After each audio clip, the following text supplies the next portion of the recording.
अस्सलाम वालेकुम, मेरा नाम हसन शहबाज है और आप देख रहे हैं वॉइस ऑफ पाकिस्तान डिजिटल। नाज़रीन, वीज़ा फ्रॉड केस के हवाले से आज मियां बिलाल एडवोकेट को ज़िला कचहरी में पेश किया गया 5 रोज़ा जिस्मानी रिमांड के बाद। आज ताज़ा तीन अपडेट क्या है और इस केस के हवाले से हम पूछेंगे। नासिर चौहान हमारे साथ मौजूद हैं। आए इनसे पूछेंगे कि ये वाक़या केस है क्या और जो एलिगेशन जो इल्ज़ामात लग रहे हैं एडवोकेट मियां बिलाल के ऊपर, जो मतन है FIR का, इसके हवाले से क्या सदाकत है। और मुबैना तौर पर यह भी बताया जा रहा है कि 50 लाख रुपया जो एडवोकेट मियां बिलाल और उनके साथ जो हैं इन्होंने उस जो मुद्दई है इससे लिए हैं। इसके पीछे क्या महरुकात हैं ये हम पूछेंगे। सर अस्सलाम वालेकुम। वालेकुम अस्सलाम। सर ये बताएं, जो इल्ज़ामात मुबैना लग रहे हैं कि एडवोकेट मियां बिलाल साहब ने वीज़ा फ्रॉड केस के हवाले से जो 50 लाख रुपया एक मुद्दई है जो उससे लिए, उसको भेजा भी नहीं और फिर उसने FIA में उनके ख़िलाफ़ एप्लीकेशन दी, फिर FIR हो गई, उनका 5 रोज़ा जिस्मानी रिमांड मिल गया, आज 2 रोज़ा जिस्मानी रिमांड भी मज़ीद मिला है। क्या कहेंगे, हकीकत क्या है? इसमें थोड़ा सा इसको बैकग्राउंड में जानने की ज़रूरत है। बिलाल क्योंकि बेसिकली एडवोकेट हैं और अपनी लॉ फर्म चला रहे हैं पाकिस्तान में, लाहौर में, अच्छा काम है उसका। और उसमें होता ये है कि एक कंपनी जो है वो बिलाल के साथ रब्ता करती है कि हमारे पास कुछ वीज़ाज़ हैं, आप इसको जो है वो सोशल मीडिया के ज़रिए आप इसको सेल करें और हम आपको परसेंटेज एज ए प्रमोशन करें, उसकी प्रमोशन करें। ठीक है। अब वो प्रमोशन के लिए जो है उनका फार्मूला जो तय पाया आपस में, वो ये था कि हम आपको जो है वो कंसल्टेंसी उसकी जो फ़ी है वो आपको अब उसमें जो है वो ये वीडियो पोस्ट करते हैं, उसके ऊपर जो है कुछ क्लाइंट्स आते हैं, वो क्लाइंट्स का जो दूसरी पार्टी है जो वीज़ा देने वाली, जी वर्क परमिट, वीज़ा, जो भी उनका जो है वो एग्रीमेंट होता है वो डायरेक्ट उन पार्टीज़ का होता है, लेकिन उसमें ऑफिस जो है वो बिलाल का यूज़ होता है। ठीक है। क्योंकि बिलाल ने के हवाले से वो रेफरेंस के तौर पे लोग आए तो वो वहाँ पे मीटिंग होती है उनकी। अब वो जो पैसे हैं, जितने भी लेन देन हुआ वो डायरेक्टली दोनों पार्टीज़ का आपस में हुआ। अकाउंट जो है वो बैंकिंग चैनल वहाँ पे यूज़ हुआ, बैंकिंग के ज़रिए जो है वो पैसे ट्रांसफ़र हुए और कुछ जो अगर कैश भी हुआ तो वो भी उसी डायरेक्ट पार्टी ने लिया। अब बिलाल के अकाउंट में 9 लाख रुपया आता है। ठीक है। उस पैसों में से 9 लाख रुपये की जो वो बैंकिंग चैनल के ज़रिए आता है। अब वो 9 लाख रुपया अलेजिडली हम उसको मानते भी हैं कि वो उसके अकाउंट में आया हुआ है, लेकिन वो उसके लिए गुजारिश ये है कि हमें कोई और काम ही नहीं आता, हमने तो यही काम करना है कि हम जो है वो लोगों को लीगल सर्विसेज देते हैं। तो इमिग्रेशन या जो वीज़ा सर्विसेज हैं वो भी एक वन ऑफ द सर्विस है हमारी एडवोकेसी में। तो वो जो पैसे आते हैं वो जो सेकंड पार्टी है जिसने वो पैसे लिए थे, वो पैसे लेने के बाद वीज़ा उसको जारी नहीं कर सकते और वो बंदा भाग जाता है। ठीक है। जो कंपनी है वो भाग जाती है और वो कहते हैं, वो फिर बिलाल के पास आते हैं कि जी हमारे साथ फ्रॉड हो गया, ये सारा मामला है। तो बिलाल उनको ये कहते हैं कि जी आप अगर केस करना चाहते हैं उसके ख़िलाफ़ तो मैं अपनी फ़र्म के बिहाफ पे उनके ख़िलाफ़ खुद केस करता हूँ और जिसकी मैं आपसे फ़ी भी चार्ज नहीं करूँगा। ठीक है। और सेकेंडली ये होता है कि वो कहते हैं कि जी 9 लाख रुपया जो मेरे अकाउंट में आपका है वो अमानत है और वो आप जब चाहें आप ले सकते हैं, क्योंकि अगर आपका काम नहीं हुआ तो ये डील कैंसिल तस्वर होगी, लिहाजा मैं वो 9 लाख रुपया देने के लिए तैयार हूँ। लेकिन ये बाज़-औक़ात फिर ये होता है कि इस तरह के जो मैटर्स होते हैं वो फिर लोग कुछ उसमें ऐसी कुव्वतें नादीदा होती हैं जो नज़र नहीं आती लेकिन वो होती हैं, तो बाला FIR होती है। FIR में जो है वो बिलाल को बुलाया जाता है। जब FIR रजिस्टर्ड हो जाती है तो उसको बुलाया जाता है कि जी आप आएँ, हम आपका मामला जो है वो बैठ के सेटल करवा देते हैं मुद्दई के साथ। तो उसने कहा कि जी ठीक है मैं आ जाता हूँ। तो ये जहाँ से जाता है और वहाँ पर जब पहुँचता है उसके जो है वो एंटी ह्यूमन स्मगलिंग सेल जो है वहाँ पहुँचता है, तो वो इसको बिठा लेते हैं और वो ये कहते हैं कि यू आर अंडर अरेस्ट। अब ये कह रहे हैं कि पहले से ही FIR लिख के रखी हुई थी इन्होंने। हाँ। तो जैसे ही मियां बिलाल साहब वहाँ पहुँचते हैं तो इनको FIA के दफ्तर, हाँ, तो इसको गिरफ्तार कर लिया जाता है, बिठा लिया जाता है। अच्छा, मुद्दई का यही कहना है कि बगाए मैंने टोटल जो 50 लाख रुपए हैं वो मियां बिलाल को दिए, जिसमें 9 लाख एक, 11 लाख एक, 20 लाख, 28 लाख बाद में जो मतन है FIR का। अब ये मुझे बताएं, ये डेफिनेटली आप कह रहे हैं कि इल्ज़ामात हैं, इसमें हकीकत कुछ नहीं है, लेकिन हमने तो चलना है FIR के मुताबिक। अच्छा, मुझे बताएं कि जो इल्ज़ामात मुबैना तौर पे मियाँ बिलाल साहब पे लग रहे हैं, और ऑफ द रिकॉर्ड हमें बहुत सारी चीज़ों का पता है, और मियाँ बिलाल ने यही कहा था कि 9 लाख आएँ और वो मैं देने को तैयार हूँ, लेकिन इसके पीछे कुछ और ही मामलात हैं, आप क्या कहेंगे?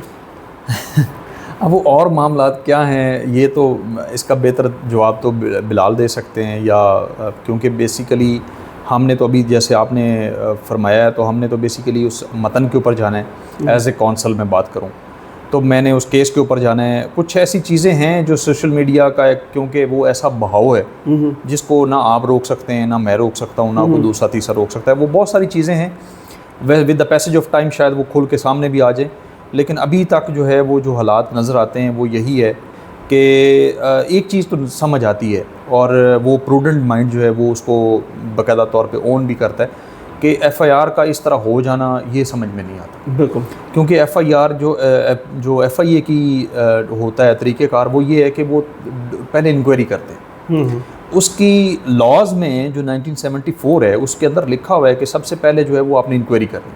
तो इंक्वायरी जो है उसके ऊपर 2-3-4 महीने वो लगाते हैं, पूरी जो है वो क्रक्स उसका निकाल के फिर जो है वो जाके कहीं किसी चीज़ को फाइनल करते हैं।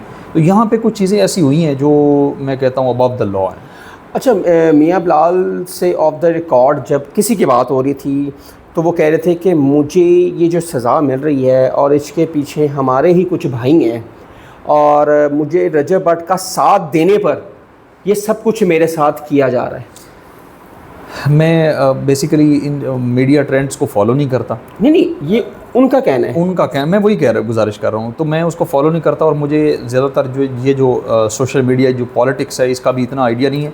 लेकिन सुना मैंने भी यही है कि कुछ ऐसी चीज़ें हैं कि जिनका जो है वो निशाना बनाया गया बिलाल को, कि वो कोई मेरा ख्याल इन्फ्लुएंसर हैं जिसकी बात कर रहे हैं रजब भट्ट साहब जो हैं, तो उनका जो है वो कभी सर उनका व्लॉग नहीं देखा कभी? नहीं, मैं व्लॉग मेरी नज़र से नहीं गुजरा। वैसे मैंने उनका नाम सुना हुआ है, और कितने बड़े यूट्यूबर हैं। अब बिल्कुल हैं और होंगे भी। बेस्ट बडी उनके साथ थे।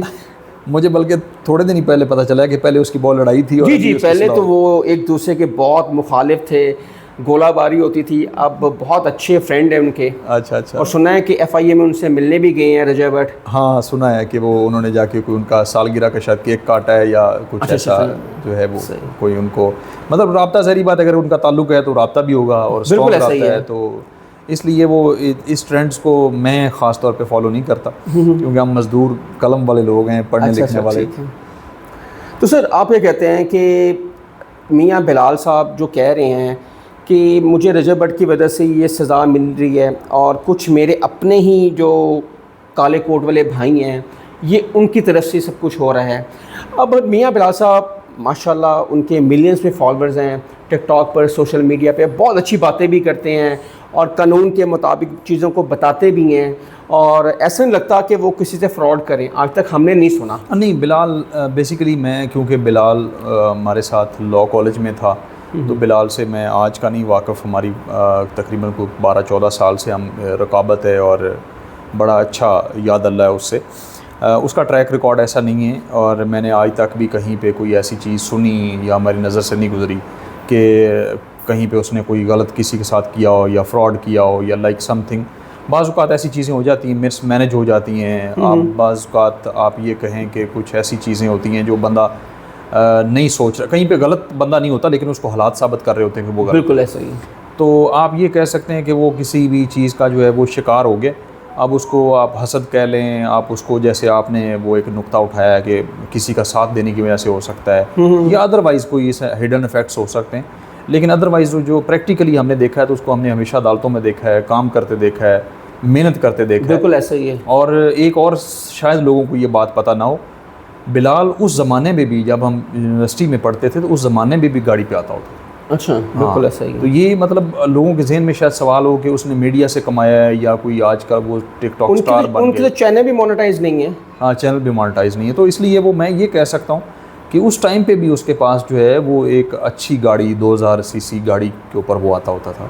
तो ये नहीं है कि वो कोई कंगला है या घर से वो। अब इस केस को किस तरह देख रहे हैं? आपका बड़ा एक्सपीरियंस है, क्या देखते हैं? आज 2 रोज़ा जिस्मानी रिमांड का मंजूर किया है, क्या कहते हैं मियाँ बिलाल साहब, वो कह रहे थे कि हम सेटलमेंट करना चाह रहे हैं मुदई से, लेकिन मुदई सेटलमेंट नहीं कर रहा। वो बेसिकली हुआ ये कि उसके साथ ना मुदई जो है वो लालच में आ गया हुआ। अच्छा। वो लालच में ये आ गया हुआ है कि अब वो ये चाहता है कि बिलाल मुझे अपना घर लिख के दे दे, गाड़ियाँ लिख के दे दे, जो कुछ इसके पास है ये सब कुछ उसको नहीं पता वकील, तो वो बस इतना दलेर है सर, उसको किसी ने पढ़ा दिया है ना कि अब ये क्योंकि शिकंजे में आ गया है तो अब काबू आया हुआ है, तो लिहाजा जो चाहो कि ये मिल सकता है, लेकिन ऐसा हो नहीं सकता। बिलाल बड़े मजबूत असाब का आदमी है। जी जी बिल्कुल ऐसे ही। उसने ये बात मुझे बाकायदा तौर पे कही कि अगर वो अपना जो उसका जेन्युइन बनता है वो हम देने के लिए तैयार हैं, और जेन्युइन नॉन जेन्युइन हम 1 रुपया भी देने के लिए तैयार नहीं है। और मियाँ बिलाल साहब ने ये कहा है कि भाई जो मेरे पास आया है वो मैं देने के लिए तैयार हूँ, बाकी आप जाने, आपका काम जाने। और ये बिफोर इंक्वायरी भी FIR के बगैर भी वो देना चाहता था। ऐसी बात नहीं कि उसने कोई इनकार किया, वो तो आज भी कहता है, उसने कल भी कहा, वो कहता रहेगा जो उसका हक है वो अपना ले ले, और हम उसके लिए जो है वो, मैंने भी एफ़र्ट की और भी कई लोगों ने एफ़र्ट की। वो मुदई मुकदमा का मौक़िफ़ ये है कि जी मुझे जो है वो उसको आप वो एक शेर है ना कि मैं उसके म्यार के ऊपर पूरा उतरने की कोशिश करता हूँ, वो अपना म्यार बदल देता है। वो हम उसको 9 लाख कहते हैं, वो कहता है 50 लाख दे दें। 50 उसको कहेंगे कल को तो वो कहेगा मुझे करोड़ दे दें, करोड़ कहेंगे तो वो कहेगा मुझे 2 करोड़। तो मतलब ये अनएंडिंग जो स्टोरी है ना उसकी, रोमांस की, ये ख़त्म नहीं हो सकती, ये ख़त्म नहीं होनी। इसके पीछे बहुत सारी चीज़ें हैं जो ख़त्म नहीं होना देना चाह रही। वो मेरा ख्याल है आपके पास बेहतर खबरें होगी। मैं अच्छा, क्या कहते हैं कि ये 2 दिन रिमांड के बाद इंशाल्लाह परसों उसका जो है वो जुडिशल हो जाएगा सर। हाँ, फिर बेल हो जाएगी, फिर हम बेल उसकी करवा लेंगे विद इन, आप समझेंगे इसी वीक इंशाल्लाह आपके साथ होंगे बिलाल, और इसी जगह पे बिलाल बैठ के इंटरव्यू आपको देंगे। चले इंशाल्लाह जी, हमारी बड़ी ही होप है कि इंशाल्लाह ताला मियाँ बिलाल एडवोकेट साहब बाहर आएँ। और ठीक है, अगर कोई भी इस तरह के काम करता है तो वो अदारे हैं, हमारी अदालतें हैं, वो बेहतर फ़ैसला कर सकती हैं। और आप मियाँ बिलाल साहब के हवाले से क्या राय रखते हैं? हसन शहबाज को इजाज़त दें। अल्लाह हाफ़िज़।